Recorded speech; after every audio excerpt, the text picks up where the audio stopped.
Alrighty, hey guys, welcome back to another video. Today we're doing some hay cutting. We're in the middle of first cut and we're running the 6R with the Moco. So let's get started.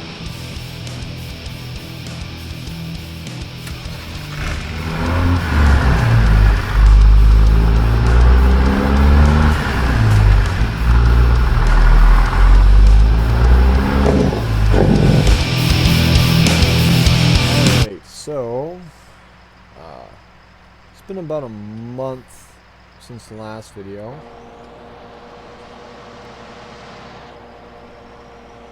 And we haven't had a whole lot of stuff going on the farm.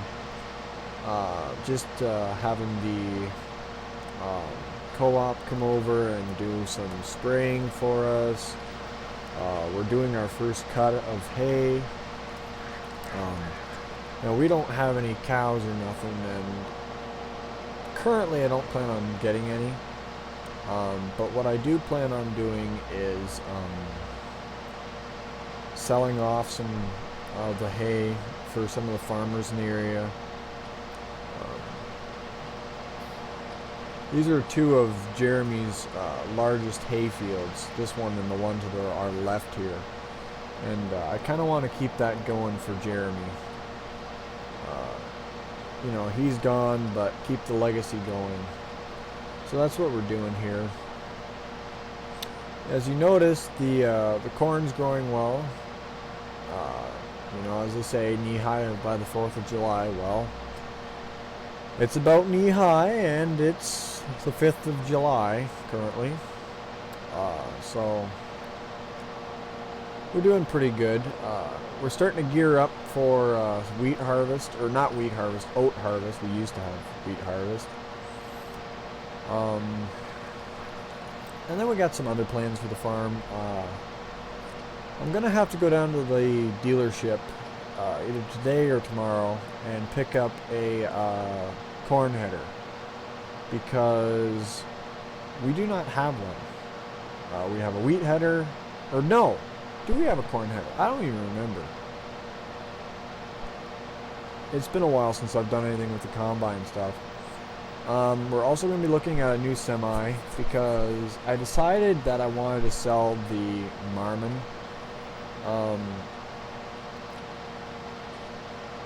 Yes, it's a nice truck, and yes, it'll be going to like a good home, but it's just not my thing. So we're gonna go probably with a Peterbilt, another 359, hopefully.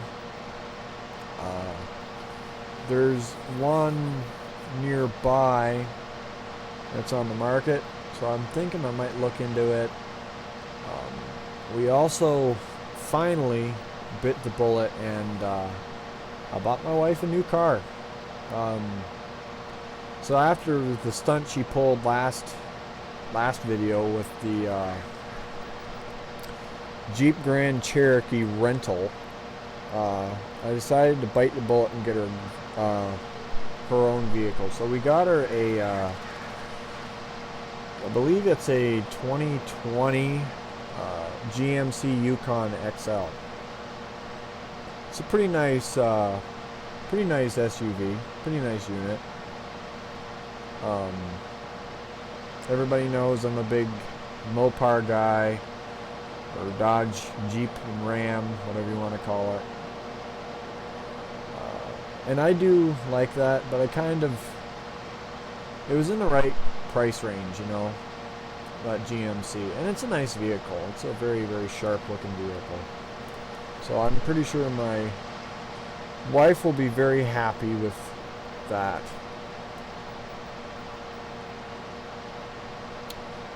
We're also going to have to be baling very soon, because if you notice up in the top right corner on the screen, there is a chance of rain. Many farmers say you can't cut hay without having a rain in the forecast. So once we get this field done, we are not going to cut any more fields. we are going to jump into 47 and kind of get that all taken care of. So thinking I might time lapse this part because I know how to time lapse. I'll throw the drone up in the air, do a little bit of time lapse footage of this hayfield, and we'll get it rolling here. So I hope you guys enjoy.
Well, it's starting to dribble a little bit, so we got to we're gonna get baling here. I don't know how much we're gonna get baled up, but we gotta put a rush on it here. I got some drone footage here, uh, so at least that went well. Let's see here. Let's see if I can actually get it into the shed here. Yeah, there we go. So I drew a line down the middle of the field, so when we do get cutting, nope, cut it tighter. I drew a line down the middle of the field so we can just kind of do our back and forth rows. I figured we've done enough head rows there. And also, I just heard a clap of thunder, so that means that we're probably gonna have to worry about really heavy rain. So I'm contemplating just leaving it, waiting a couple of hours and then see. Oh, I gotta put my front loader down here. Hold on. I'm not sure. I don't know what to think. We could also do some shopping for the semi. Also, we do have a corn header. I don't know what I was thinking saying earlier that we didn't have a corn header. So let's just get in the shed here, kind of watch the rain. Hopefully it's just a quick storm. I'm going to wait 10 or 15 minutes or so, make a few phone calls, and we'll be back. Alrighty guys, well, it's after 7 p.m. The dealer closes at 8. We made a few phone calls here. Oh, the truck idle a bit. So we made a phone call, and they got 3 trucks. All of them are older. The newest being like a 2001.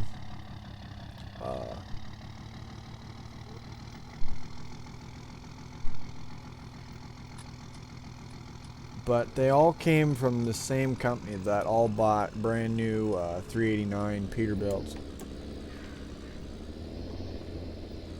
So we're gonna get down there and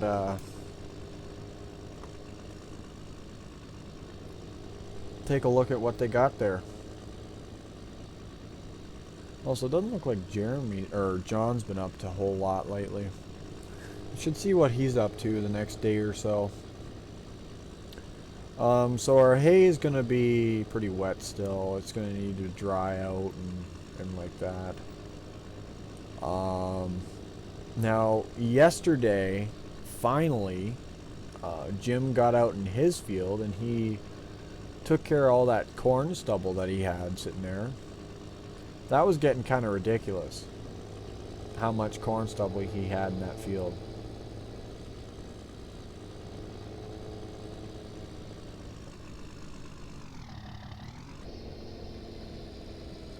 No, our beans aren't growing yet.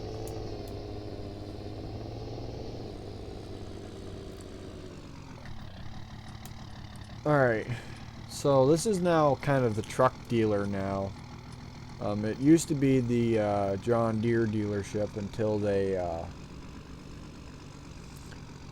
they moved everything over off the highway. So this here is the truck dealer. Oh, I left my lights on. Well, we won't be here long enough to worry about. So here are the trucks. All 3 of them are older. So first truck we got is a Peterbilt 359. I believe this is a 76.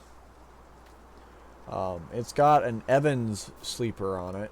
So instead of being like a stock Peterbilt sleeper, this is an Evans sleeper. Identical interior to what we have. It's got a NTC big cam Cummins, just like ours, except for ours is a big cam 2. This one is a big cam. Right, next up on our list is a 2001 Peterbilt 379. This one's locked, so we can't get inside of it. But this one's set up for a dump because it's got like the hydraulics on it.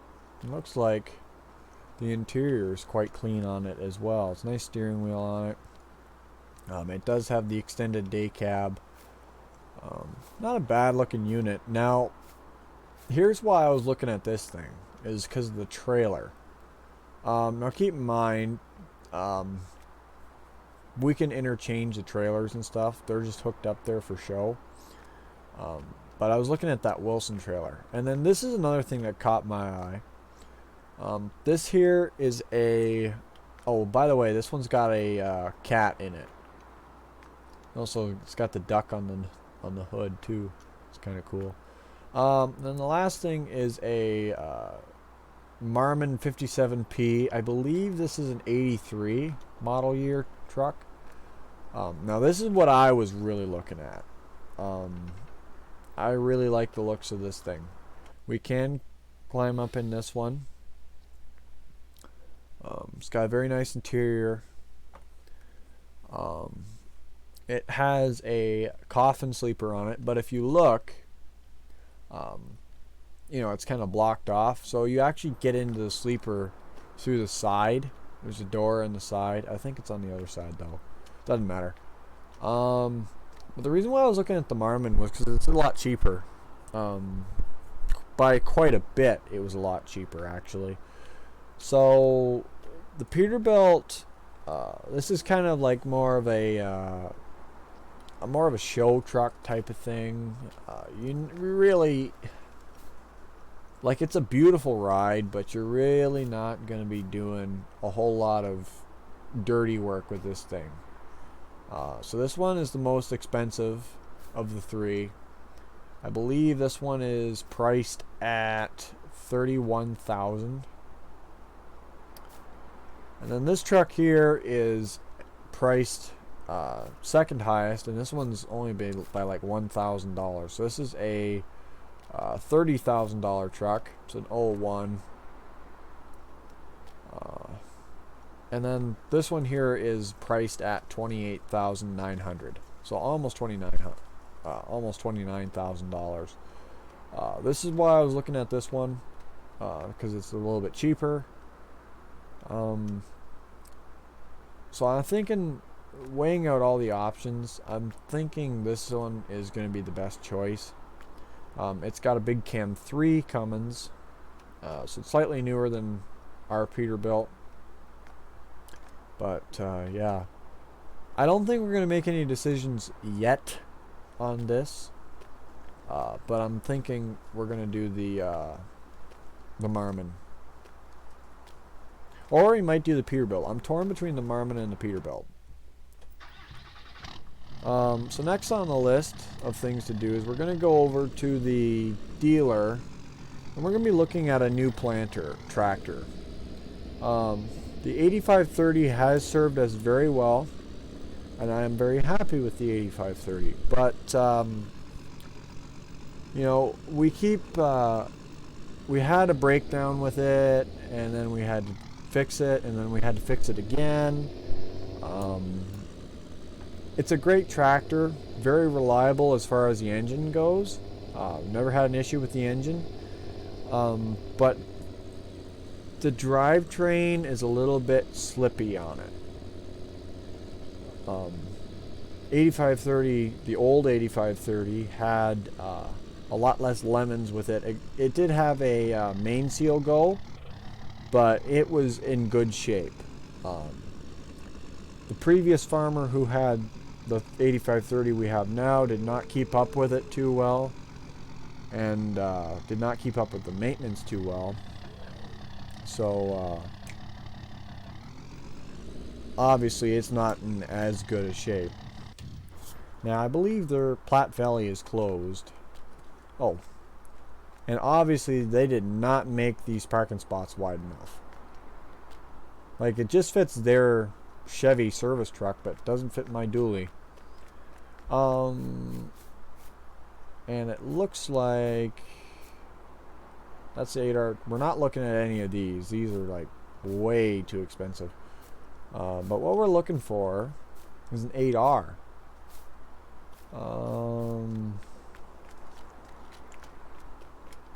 This here is the 8RT we were running. I might consider buying that, but oh boy. So that's what I was looking at buying, was that 8360 in there. Pretty sure that's the 8360. I can't see. I think it's an 8360 because it's all like halogen bulbs on it. So we were looking at that. Can I see any better through here? Yeah, no. So I was looking at that, and I was also thinking about possibly buying this Landau. I don't know. Something for the future. It will be quite a bit after fall harvest. Fall harvest, you know, when we make a bit of money and everything like that. But I'm thinking we're gonna go with a 8R. I don't think we're gonna get the 8RT. The 8RT is just too expensive. But we're gonna get back to the farm.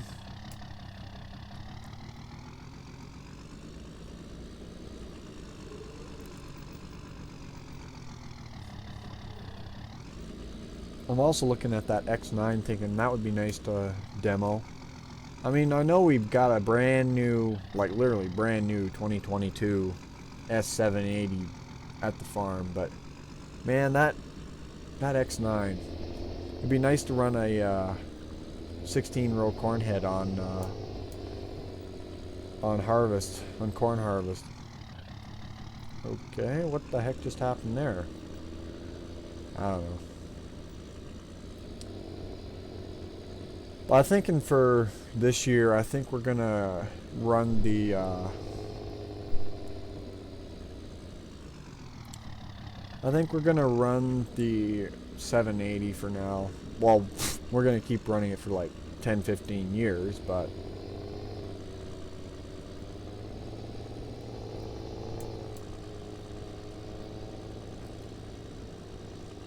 and then there's Jim's farm. His farm looks really nice, all lit up at night. Oh, just passed some crows there.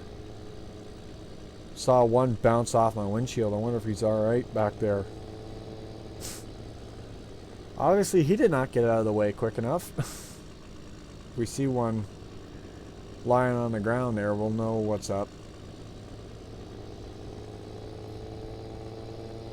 Also, I'm also waiting on a payment from last year. Last year we sold off some wheat, and we're just kind of waiting on that. That was the wrong gear. Whoops.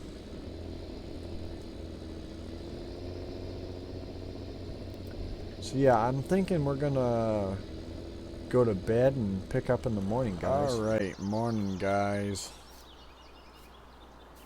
We're gonna get the 47 hooked up to the baler.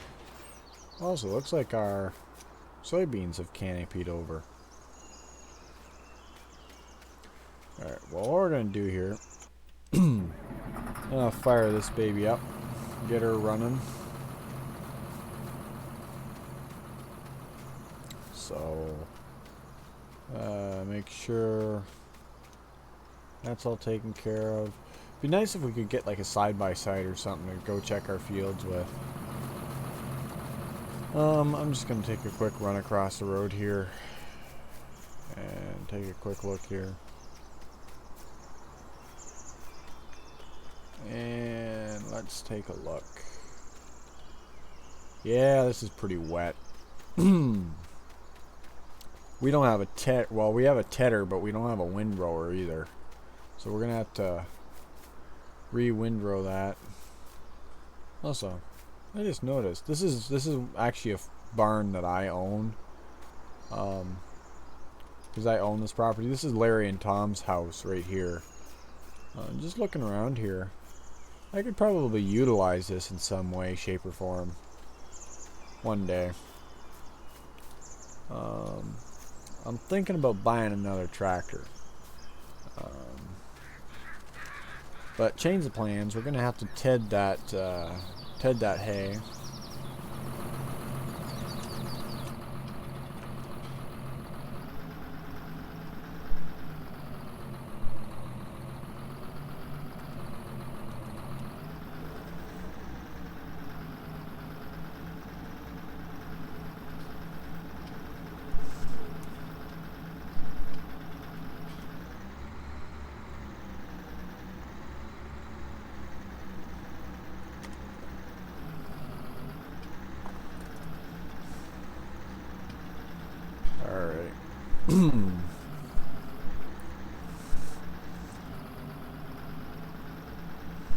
So we're gonna hook up to our tedder here.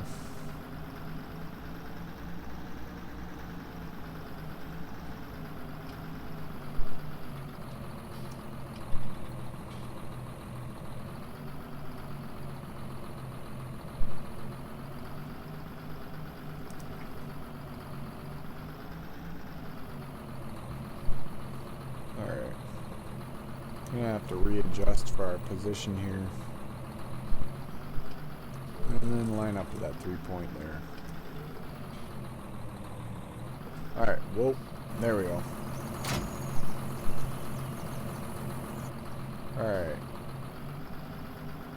I gotta make sure we don't make contact with that post, which we're not. Alright, we're clear. Also, I left the door open to the combine shed. Hold on, let me close this real quick. This thing will be getting some good use pretty soon.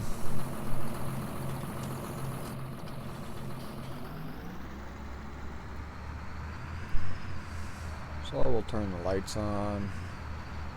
Get a rolling here.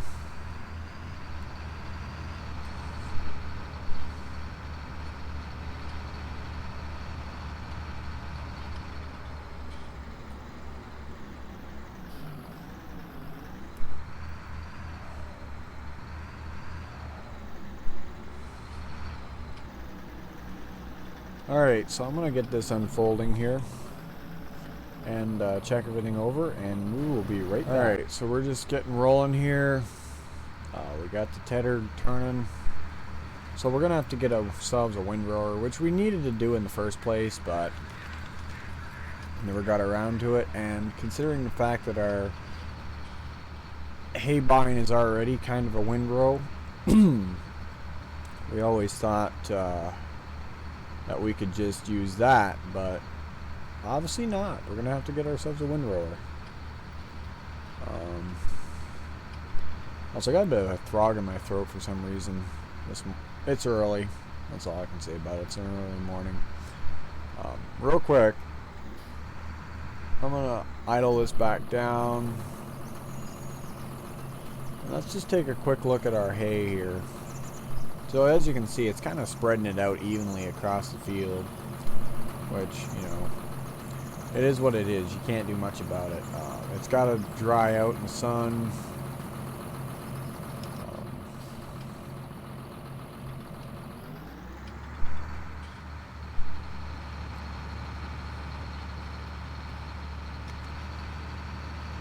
Alright, let's get back to rolling here.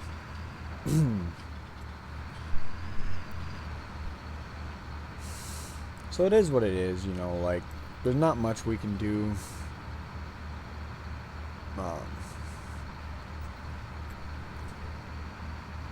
That's why I didn't bother to ted the rest of the fields, was because of that reason.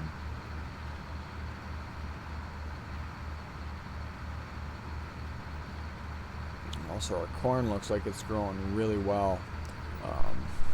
The nice thing about corn is you only really need to spray it once. You don't need to spray it multiple times, because once it canopies over, like, literally nothing is tall enough. It can't get any sunlight. So that's the nice thing about corn. Once we get these fields windrowed, I'm thinking we could cut more hay. I gotta have to check the forecast.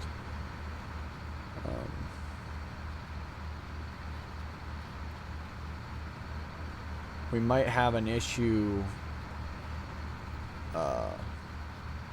with a little bit of dampness and might plug up the hay bind, but I think we're okay. I think we'll be just fine. We gotta keep on top of this hay cutting.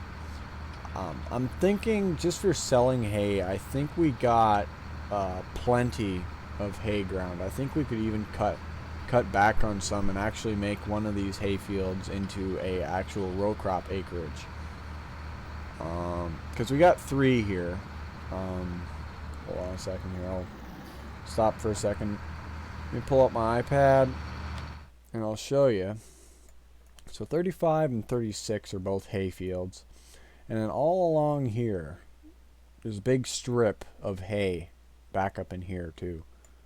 So that's one extra little thing that we have to contend with there. So I'm thinking we could probably make more of that into row crop acreage. This field that I'm in right now has been hay for years. So there's a good chance we could possibly get away with, you know, tilling this up and putting it into some kind of crop acreage. I'll probably leave the other fields in hay just because it's a lot tighter area. But I don't know. We might include the one field into part of 41. That strip area, the no number field. We might add that into 41, so we have a little bit more room in there. I don't know. It's just a thought.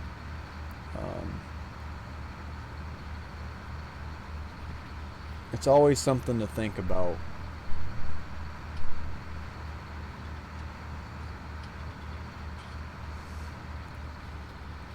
Alright, we're doing pretty good here though.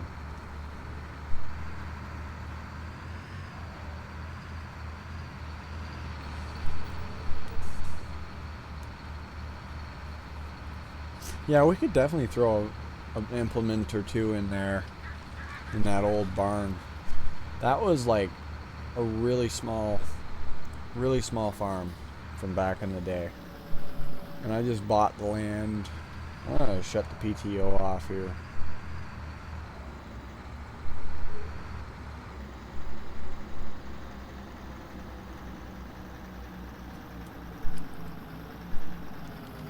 Alright, let me get a sip of my coffee real quick here.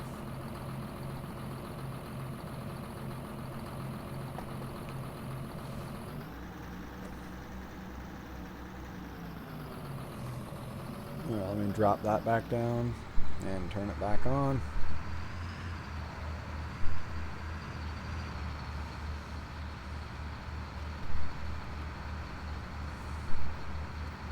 Well, we just got these 2 windrows here, and this field is starting to get a lot of weeds in it. Weeds in a hay field doesn't bother me that much unless it's like a thorn-based type of weed. You know, obviously you don't want thorns in your hay. It would hurt the cows. But I'm not too worried about the other stuff. It all kind of gets chopped up and mixed in anyways. But yeah, we definitely want to be mindful of the thorns. That's the big thing. And we don't really spray our hay fields. But what I will do is I'll just walk around with a pair of gloves and a wheelbarrow, and if I see any thorns, I'll just throw them in the wheelbarrow. Pull them out and put them in the wheelbarrow. And that kind of gets rid of them.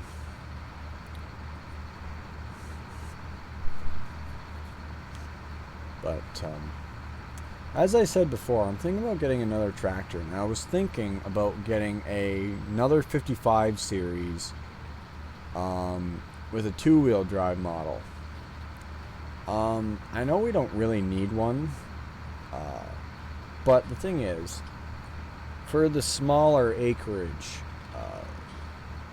like 28 for example, and then right by the home farm there, and other things, like we really don't need that kind of acreage, right?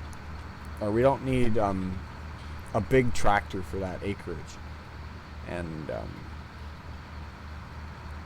to be honest, like, I collect tractors kind of like they're old cars, you know. So for me, it would be great to have another two-wheel drive model. Because if we have another two-wheel drive model, I might consider putting it on a sprayer, or at least a spreader. I don't know about a sprayer, but I might do a spreader.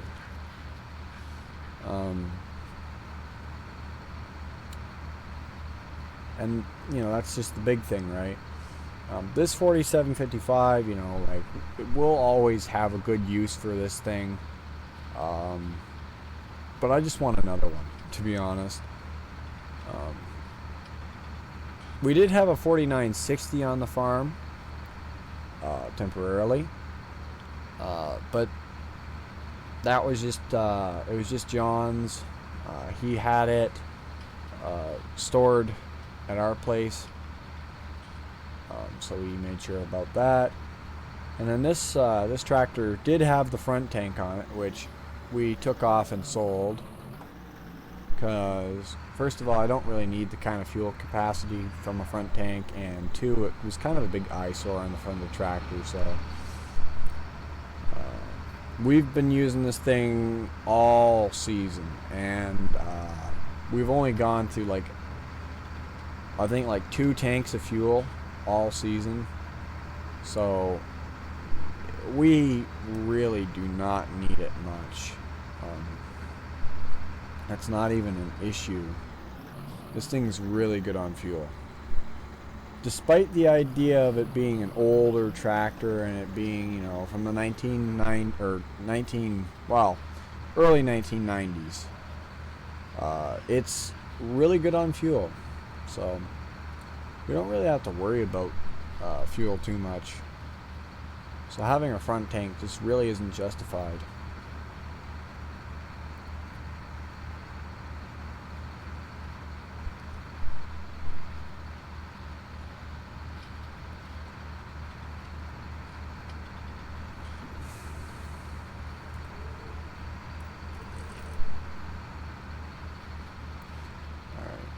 We're almost done this field here.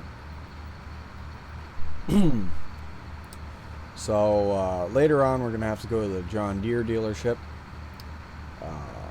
pick up a windrower. Probably going to go with either a Kuhn or something else. I don't know what we're going to get yet.